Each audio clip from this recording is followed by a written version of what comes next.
A paz do Senhor, irmãos, que bom nós estarmos juntos mais uma vez. Eu sou o pastor Emerson e é sempre bom ter você conosco aqui na nossa Escola Bíblica Online. E hoje a lição de número 10, para mim é a lição, creio que mais difícil desse trimestre. Por quê? Porque nós vamos falar do luto, da dor, da perda, da morte, certo?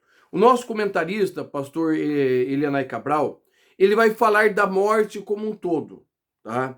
E eu tomei a liberdade de dar uma mudada na aula. Os dois primeiros tópicos eu acompanhei exatamente os tópicos da lição. E o último tópico, o tópico de número 3, eu fiz ali um tópico especial, seguindo o tema da nossa lição, quando os pais sepultam seus filhos. Tá? Então, o tópico 1 e 2 é seguindo o esquema da lição, certo? A visão, falando primeiramente sobre o patriarca Jó, depois falando sobre as dificuldades da morte, tudo. E o último tópico, né, que eu preparei, ele fala exclusivamente sobre quando os pais sepultam seus filhos. Se você quiser, eu tenho preparado para você um PDF, certo? Nesse PDF está tudo aquilo que eu anotei, algumas coisas que eu falo, o que eu falo está aqui, algumas coisas eu deixo de falar, versículos, citá-los por completo, mas ele está aqui, referências, eu tenho tudo aqui. Se você quiser adquirir o nosso PDF, eu tenho um link aqui embaixo, e neste link eu envio, né, através de um grupo, né, nós montamos um grupo, que eu disponibilizo, todo dia eu disponibilizo um cardzinho da leitura diária, todo dia, certo? Eu disponibilizo os nossos vídeos, o nosso PDF, e 3x4 sempre eu estou mandando ali uma mensagenzinha, colocando alguns conselhos a respeito da ministração da aula, alguns pontos que nós precisamos notar que às vezes pode dar conflito na aula. Então a gente sempre está batendo um papo ali no nosso grupo do WhatsApp, ok? Então, se você quiser o nosso material, tá aqui embaixo, ok? Então vamos lá, porque a nossa aula hoje, essa é uma aula difícil. A lição de número 10 diz assim: quando os pais sepultam os seus filhos, tá? E por que é difícil, irmãos? Porque nós, seres humanos, nós temos a ideia da morte, nós compreendemos a morte, mas nós não aceitamos a morte. Porque nós, seres humanos, nós não fomos feitos para morrer, ou pelo menos não morrer da forma que nós morremos, tá? Eu não sei qual era o projeto de Deus, mas eu entendo, esse é particular meu, certo? Particular meu. Que o Senhor, da mesma forma que a nossa alma é eterna a partir da concepção, a nossa vida também seria eterna a partir da concepção, tal qual será, né, quando nós estivermos com Cristo na Nova Jerusalém. Tá? Particular meu, quando mais para frente nós vamos falar até de teologia, de escatologia, e nós vamos entrar nesse ponto, tá bom? Então, o luto, ele não é fácil, nós não aceitamos o luto, tá bom? Mas o que acontece? Através da Bíblia Sagrada, nós conseguimos compreender qual é o projeto de Deus e como o Senhor, ele age para curar as nossas feridas, tá? Para curar o nosso coração. Nós vamos fazer a leitura do texto áureo e da verdade prática, mas antes disso, se você já é inscrito no canal, deixa a sua inscrição, deixa a sua presença, vai lá e clica no joinha, certo? Naquele like ali, poderoso, que ele nos ajuda muito no crescer no YouTube, tá? Também tem aqui uma área de comentários, deixe seu comentário, coloque para mim o que você está gostando da aula. Irmãos, eu leio, certo? Às vezes eu não consigo responder todos os comentários, certo? Esses dias o irmão comentou, tá precisando melhorar a sua aula. E às vezes, irmãos, eu gosto de receber os comentários, por quê? Porque às vezes está fazendo, está indo bem, tudo, mas um comentário nos desperta para nós irmos um pouquinho além, certo? Então eu leio todos os comentários, seja aqueles agradáveis, seja às vezes tem uns que são bem desagradáveis, mas eu leio tudo, certo? E eu não fico chateado com as situações, por quê? Porque a gente nunca agrada todo mundo, certo? E às vezes uma pessoa precisa um toquezinho para a gente melhorar, certo? Então, deixa a sua inscrição, se você não é inscrito, se inscreve, deixa seu comentário, deixa ali o seu like, tá? Compartilha o nosso vídeo nas suas redes sociais, compartilha nos seus grupos de WhatsApp da igreja, tá? Tudo isso vai ajudando a sua igreja e a mim também. O texto áureo diz assim: em tudo somos atribulados, mas não angustiados, perplexos, mas não desanimados, perseguidos, mas não desamparados, abatidos, mas não destruídos. 2 Coríntios, capítulo 4, versículo 8 e 9. A verdade prática diz assim: não devemos ser indiferentes à morte inesperada, mas também não podemos nos desesperar como quem não tem esperança. Diante da morte, você, nós somos frágeis. Nós temos enormes fragilidades diante da morte. Nós não conseguimos suportar a morte. Não existe ninguém que consiga suportar a morte. Por quê? A morte não faz parte da nossa natureza. A morte não faz parte do projeto original de Deus para nós. Mas, devido à entrada do pecado no mundo, o salário do pecado é a morte. Romanos 6, 23. E este pecado veio infectar não somente Adão e Eva, mas sendo passado de pai para filho até chegar nos nossos dias.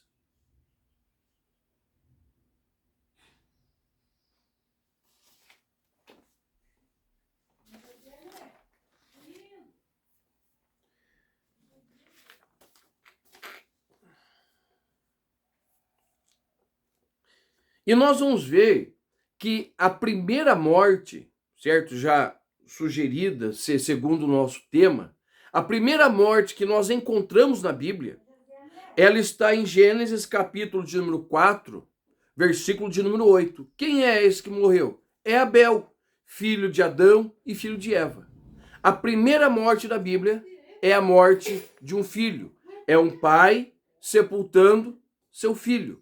Então, nós precisamos notar e entender que esta dor é uma dor que nos corta pelo meio, certo? É algo que para nós não tem como nós conseguirmos mensurar, colocar em palavras a dor da perda, principalmente a dor da perda de um filho. Mas é através da vida de Jó, certo? Do patriarca Jó e de outros textos bíblicos que nós vamos aí compreender qual é o propósito de Deus para a nossa vida e também para a nossa família, tá? É importante notar que no último trimestre, o quarto trimestre de 2020, nós passamos todo um trimestre, 13 lições, falando sobre o patriarca Jó, falando sobre esse homem que Deus chamou para ser exemplo para a nossa vida, tá? E o primeiro tópico do tópico 1, o tópico 1 vai dizer assim: a família de Jó. E o primeiro tópico diz quem era Jó. E nós temos toda uma lição, tem uma lição gravada, certo? A lição de número 2 do quarto trimestre de 2020. E essa lição de número 2, eu vou deixar o link para você, certo? Tem no PDF, mas também eu vou deixar aqui embaixo na nossa descrição o link dessa lição. Se você quiser assistir lá, é bem detalhadinho quem era Jó, a sua vida, sua índole, sua família está lá, tá? Mas o que nós precisamos entender? De forma assim bem sucinta, bem direta. Jó era um homem diferente. Jó era um homem diferente. E por que ele era diferente? Porque Jó, ele representa o homem que Deus quer usar. Um homem segundo o seu coração, segundo o seu propósito. Lembra do que Deus vai falar a respeito de Jó? Olha lá, Jó capítulo 1, versículo 8. E disse o Senhor a Satanás: observaste o meu servo Jó, porque ninguém há na terra semelhante a ele, homem sincero e reto, temente a Deus e que desvia-se do mal. Ou seja, Jó, ele continha dentro de si as qualidades morais e qualidades espirituais do plano de Deus. Nós sabemos que o livro de Jó foi o primeiro livro a ser escrito, provavelmente por Moisés, antes mesmo de ser escrito o livro de Gênesis. E por que é importante nós notarmos isso? Porque o Senhor, no primeiro livro a ser escrito, não é o primeiro livro da Bíblia, certo? A Bíblia não está em ordem cronológica, está em uma ordem lógica. Mas o primeiro livro escrito, que é o livro de Jó, que é um livro que é para ser da época do patriarca Abraão ou anterior, tá? O livro de Jó vai trazer quem é o homem que agrada a Deus, como esse homem deve se portar em meio a todas as situações. Então, quando nós lemos o livro de Jó, nós precisamos olhar mais profundamente, olhar além do sofrimento, porque as pessoas param no sofrimento. O sofrimento é raso, é o que está patente, é o que está claro. Mas quando nós lemos o livro de Jó mais a fundo, prestamos atenção nas entrelinhas, Deus está dizendo assim: Satanás, está vendo? Por mais que você tenha destruído o meu laço inicial, a minha aliança inicial com os homens, ainda existem homens segundo o meu coração. Este é o homem chamado Jó, certo? É ele que traz para nós essa ideia de um homem segundo a vontade de Deus. O livro de Jó não tem o nome do seu autor, ele não faz parte dos 5 livros primeiros, certo? Ele está lá no meio da Bíblia. Mas sendo ele o livro que primeiramente escrito por Moisés, nós entendemos essa ideia desta hombridade na vida de Jó traz muita fortalecimento.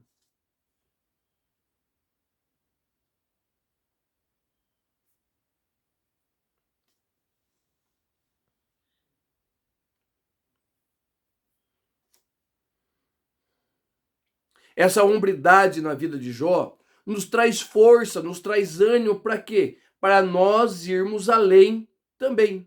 E quando nós olhamos para Jó, nós vemos muito mais do que simplesmente um livro.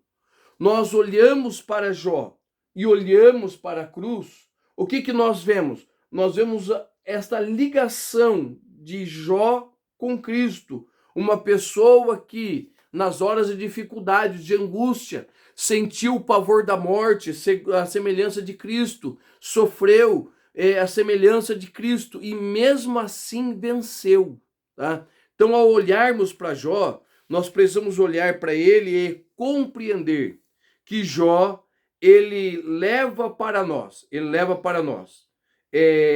esta ideia de que o Senhor, ele separa homens que podem sofrer e fazer a sua vontade. Jó é um tipo de Cristo, não morreu como Cristo, mas viveu uma vida de renúncia e uma vida, assim, de gratidão ao Senhor, à semelhança de Cristo.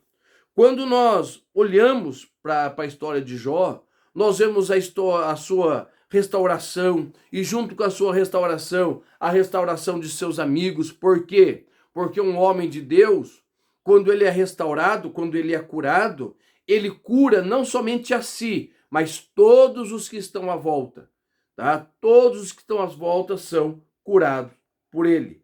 E continuando na história de Jó, ao você ler o primeiro versículo do primeiro capítulo, você vai ver uma história de um homem, a história de um pai, a história de um sacerdote, a história de alguém que tinha condições para guiar a sua família, tá? E falando em família, eu sempre fui um dos defensores da mulher de Jó. Por que defensor da mulher de Jó? Porque olha o quadro comigo. Ela era rica, certo? Toda a riqueza de Jó era dela também. Ela era uma mulher afamada, tal qual Jó era. Ela era mãe de filhos, tá? E de repente ela começa a perder tudo. Ela perde seu dinheiro, ela perde todos os seus recursos financeiros, ela perde o seu bom nome, ela perde os seus filhos, E de repente ela encontra-se com o quê? Com um cadáver ainda vivo. A Bíblia vai dizer que Jó cheirava mal, podridão. Ele estava sentado em cinzas, raspando-se com telha. Tá? E se coloque na situação dessa mulher e imagine como que ela viveu, certo? Como ela estava se sentindo. E é nesse ponto que ela vai arrancar um gemido da sua alma e vai dizer para Jó, Jó, você ainda retém a sua integridade? Amaldiçoa o seu Deus e morre. Ou seja, ela estava vivendo a perda, tal qual Jó estava vivendo. Ela estava sofrendo a falta dos filhos, sofrendo as suas necessidades, privações financeiras, e não tinha o apoio, o amparo do seu esposo, porque o seu esposo era um vivo à semelhança de morto, fedendo, pele e osso, certo? Sem ter força, pasmado e sem ânimo. Tá? Então, nós precisamos pensar muito antes de nós atacarmos a mulher de Jó, certo? Antes de falarmos dela. Por quê? Porque nós nos colocamos na situação de Jó. Agora se coloque na situação dela. Se coloque como ela e você vai entender que essa mulher não era uma mulher que não tinha fé, mas era uma mulher que estava sofrendo e não tinha forças para se levantar. No segundo tópico, nós vamos falar sobre lidando com a morte dentro de casa. Tá? Veja bem, a morte não estava prevista no projeto de Deus. Quando que a morte ela entra? A morte entra com o pecado. Gênesis 2, Gênesis 3, certo? A morte ela entra e vai passando, infectando todos os homens. De tal maneira que Paulo, ele escreve e ele explica muito bem isso daí. Lá em Romanos capítulo 6, versículo 23. Ele vai dizer assim que o salário do pecado é a morte. Tá? Paulo deixa muito claro que a morte é a consequência do pecado. Mas graças a Deus, graças ao Pai, que o dom gratuito de Deus é a vida eterna em Cristo Jesus. Tá? Então, o pecado, ele infectou a humanidade. O pecado, como diz Paulo em Romanos, né, por um homem entrou o pecado no mundo, certo? Que é a questão de Adão. E isto, irmãos, vai sendo passado de geração em geração. Tá? Todos nós vamos ser afetados pelo pecado. Todos nós sofremos com a morte. Tá? Todos nós sofremos. O homem não foi feito para morrer, foi feito para viver. E é por isso que muitas vezes nós não suportamos a morte. Tá? E vou usar exatamente esta palavra. Nós não suportamos, certo? Nós choramos, nós despencamos, nós desabamos, tá? E isso, irmãos, é muito importante. Por quê? Muitas vezes eu chego em velórios e, infelizmente, eu faço muitos velórios, né, dentro da cidade que nós estamos aqui. E uma palavra que a gente escuta, não chore, não chore. Irmãos, ali é hora de chorar, certo? A Bíblia vai nos mostrar em João capítulo 11 que Jesus, ao chegar na sepultura do seu amigo Lázaro, a Bíblia vai dizer que Jesus chorou.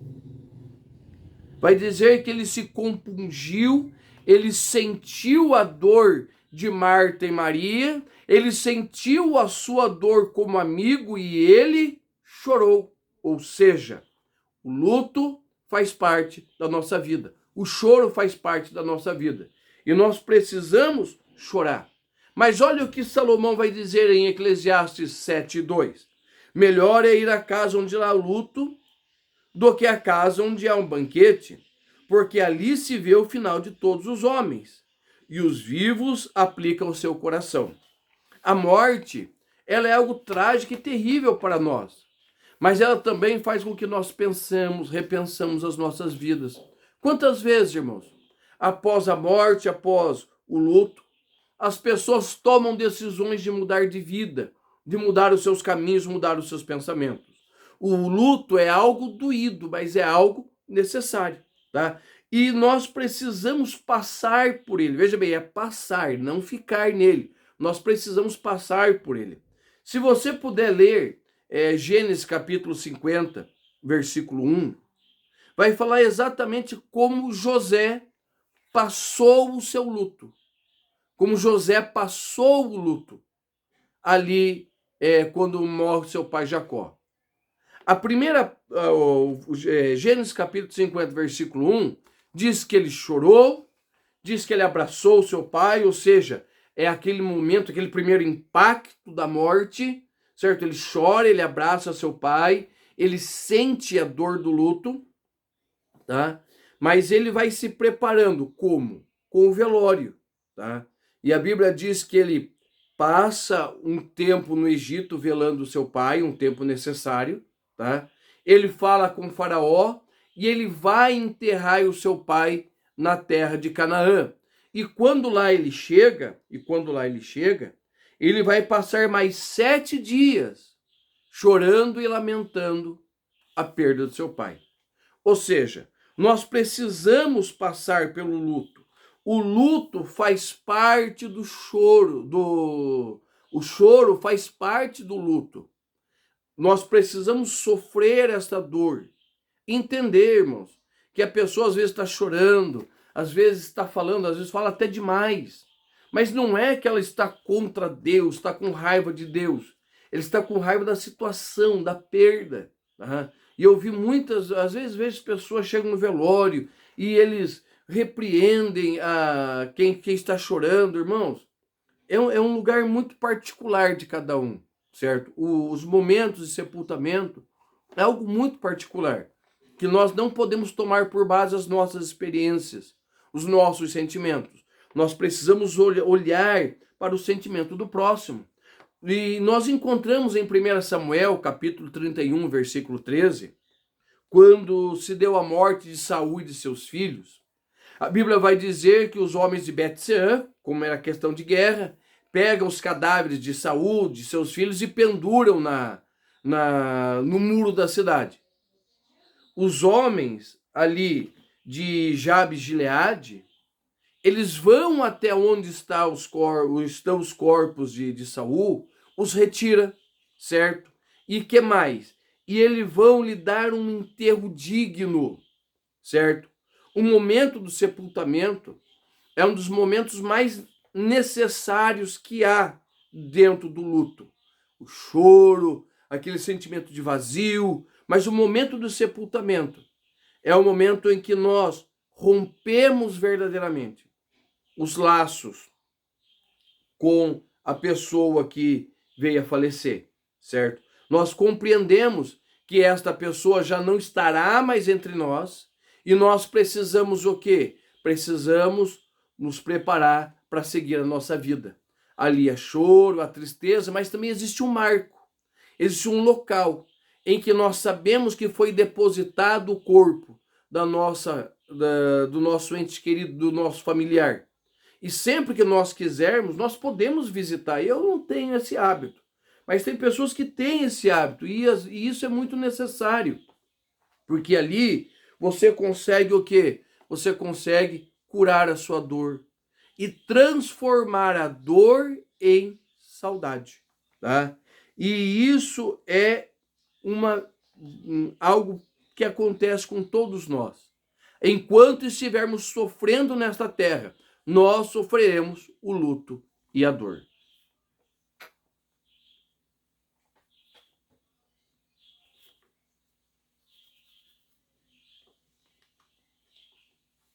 E eu quero, irmãos, nesse tópico de número 3, eu quero falar especificamente sobre quando os pais enterram seus filhos, tá? Que é uma das situações mais duras e difíceis que eu tenho visto. Graças a Deus, o Senhor tem me livrado dessa dor. Mas eu tenho passado essa dor com muitos pais. Eu tenho passado esta dor com muitas famílias que têm perdido seus filhos, têm perdido seus entes queridos, né? E isso, irmãos, é um momento assim de muita contristação, tá? Difícil. E nós vamos encontrar pais perdendo seus filhos em toda a Bíblia. Como eu já disse, Gênesis capítulo 4, versículo 8. Eva perde o seu filho Abel. Nós vamos para Êxodo capítulo de número 1, nós vamos ver as mulheres israelitas perdendo seus filhos. Nós vamos para Êxodo 12, nós vamos ver as mulheres egípcias perdendo seus filhos. Nós vamos para o livro de Ruth, nós vemos Noemi perdendo seus filhos e assim por diante, certo? Situações ímpares e sem palavras para descrever, né? E nós chegamos a um quadro muito triste que está em João, Evangelho de João, capítulo 19, versículo 25. E está escrito bem assim: junto à cruz de Jesus estava sua mãe. O que passava pelo coração de Maria? Quais eram os sentimentos de Maria quando ela olhava e via o seu filho, a sua promessa, a promessa do Messias? O que ela sentia quando ela viu o seu filho ali pendurado na cruz do Calvário? Além de todo o sentimento de ser a mãe do Messias, ela era uma mãe, ela gerou o Filho de Deus, ela gerou. Então, juntamente com seu filho, ela estava enterrando promessas, ela estava enterrando a palavra de Deus, ela estava enterrando a sua vida, ela estava enterrando o seu futuro, tá? Tudo isso estava acontecendo ao mesmo tempo. Então, o Senhor, que conhece a dor, porque ele sente as nossas dores, a Bíblia vai dizer que ele olha da cruz, ele olha para Maria e diz: mulher, este é seu filho, apontando para o discípulo amado, para João. E diz: homem, esta é sua mãe. Ou seja, no momento de maior dor e angústia da vida de Maria, Jesus a consola. Jesus prepara-lhe um consolo, porque o Senhor conhece as nossas angústias. Mas eu quero me apropriar de um texto que está em 2 Samuel, capítulo de número 12, versículos de 15 a 22, 1 Samuel, capítulo 12, versículos de 15 a 22. Eu não vou ler todo o texto porque ele é longo, mas ele vai falar exatamente quando morre o filho de Davi com Betseba. Vai descrever toda a situação da morte do menino. E o que nós vamos ver ali? Nós vamos ver como um pai, ele recobra forças. Como um pai, ele recobra ânimo para tocar a sua vida, certo? E eu quero deixar esses quatro passos de Davi, certo? Para que você possa ter força.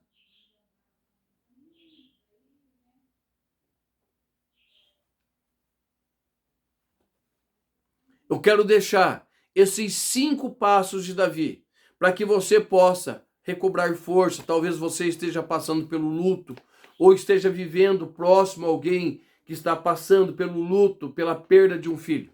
Tá? E o primeiro passo de Davi, quando ele soube da morte do seu filho, porque veja bem, o seu filho ficou doente por dias. E creio eu que Davi, ele investiu todo o seu dinheiro em todo o recurso que havia no reino, que havia no mundo próximo. Que ele gastou tudo o que tinha. Mas o filho morreu. Tudo bem. A criança morreu. Primeiro passo de Davi, ele se levantou. Tá?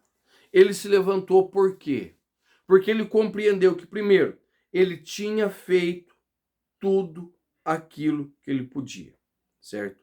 Isso não quer dizer que Davi esqueceu, isso não quer dizer que Davi agora ia viver a sua vida sem a lembrança. Não, irmão, a gente nunca esquece. Nós nunca esquecemos um filho, tá? Nunca esquecemos um filho. E a Bíblia vai dizer que Davi se levanta, que Davi se recompõe, tá? Por quê? Porque ele põe a sua confiança em Deus e na sua palavra. Davi compreende que o menino, que a criança não estaria mais com ele, mas estaria em Deus, aguardando quando Davi chegasse lá, tá? Aguardando que Davi fosse ao seu encontro. O segundo ponto de Davi, Davi, depois de se levantar, a Bíblia vai dizer bem assim: lavou-se, ungiu e mudou de roupa. Isso quer dizer que Davi estava se colocando pronto para organizar sua casa, sua mente, sua família, a continuação da sua história. Ou seja, ele se levanta, ele toma as atitudes necessárias, porque ele sabia que seriam dias, seriam meses pesarosos, pesados dentro de si. E ele teria condições, certo? Quando ele estivesse em pé e ele tivesse as suas roupas mudadas, de organizar os pensamentos e a vida. Lógico, isso não é de uma hora para outra. Quando nós lemos a Bíblia, nós pensamos que tudo aconteceu de uma vez só, mas são passos que Davi foi dando ao encontro da reconstrução da sua vida e do seu futuro. Na sequência, ele vai fazer o quê? E para mim esse é um dos mais importantes. Ele vai à casa de Deus. Davi em nenhum momento culpa a Deus por tudo que aconteceu. Davi em nenhum momento coloca em Deus as suas frustrações, porque ele sabia que a criança havia morrido e ela estava com o Senhor a recebeu. Davi sabia que ao entrar na casa de Deus, o Senhor consolaria o seu coração, porque a Bíblia deixa bem claro em diversos textos que o Senhor, ele conhece o nosso coração, que ele consola o nosso coração. Então nós precisamos ter este consolo em Deus. Em quarto, ele declara a sua fé. Quando ele declara a sua fé? Quando ele diz assim, ó, a criança morreu, não posso fazer mais nada. Agora eu preciso me preparar para ir ao encontro dela. Eu preciso. Davi tinha essa mente, que o seu filho já estava em Deus. A vida do seu filho estava em Deus, guardando o tempo da ressurreição. E Davi, o homem Davi, precisava se preparar para ir ao encontro do seu filho. E o quinto ponto, Davi, ele se fortaleceu e foi consolar a sua esposa. Né? Davi foi consolar a sua esposa, que tal qual ele havia perdido um filho e estava sofrendo o afastamento, a perda daquela criança. Então, irmãos, nós notamos que Davi passou pelo luto, viveu o luto. Mas o que é importante de tudo isso? O Senhor lhe garantiu força, o Senhor lhe ajudou, o Senhor lhe sustentou nesse momento de dificuldade. E o mesmo Senhor que esteve com Davi é o Senhor que vem ao nosso encontro. É o Senhor que vem diante de nós. Nós sabemos que o luto, a morte, a dor nos acompanharão por toda a nossa trajetória aqui nessa terra. Mas também sabemos que o pecado, ele é um credor implacável. Que enquanto Cristo não vier arrebatar a sua igreja, ele estará cobrando a sua dívida, porque o salário do pecado é a morte. Romanos 6:23. Tá? Mas, deixa eu te dar uma palavra de consolo. João, capítulo 1, versículo... Primeira carta de João, capítulo 3, versículo 8, diz assim: para isto se manifestou o Filho de Deus, para desfazer as obras do diabo. Pecado faz parte das obras do diabo. Mas em Cristo Jesus nós podemos vencê-lo. Nós podemos ter uma nova vida. Nós podemos nos encontrar com Deus. E a morte e o diabo são vencidos de tal maneira que em 1 Coríntios, capítulo 15, versículos 55, 56 e 57, Paulo vai cantar. E nós cantaremos com Paulo. Nós passamos pela morte, mas nós temos a certeza do arrebatamento. E Paulo vai dizer assim: onde está, ó morte, o seu aguilhão? Onde está, inferno, a sua vitória? Ora, o aguilhão da morte é o pecado, e a força do pecado é a lei. Mas graças a Deus que nos dá a vitória por Cristo Jesus. Você entendeu? Você sentiu o alívio que nós temos? por nós termos uma esperança.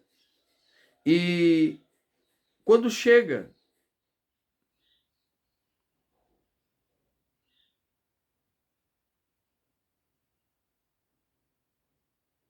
mas enquanto não chega o nosso tempo de partirmos para as mansões celestiais, nós precisamos ter na palavra de Deus o nosso consolo. Porque o próprio Paulo escreve em 1 Tessalonicenses, capítulo de número 5, capítulo 4, versículo 18, ele escreve assim: portanto, consolai-vos uns aos outros com estas palavras. Que palavras são essas? As palavras da ressurreição, as palavras de Cristo. Então, eu quero te deixar esse convite. Distribua esse material para alguém que está passando pelo luto, está sofrendo, tá? Pede o nosso PDF, manda. Eu tenho certeza que vai ajudar e vai dar força, tá bom? Deus te abençoe. Eu te espero na nossa próxima lição.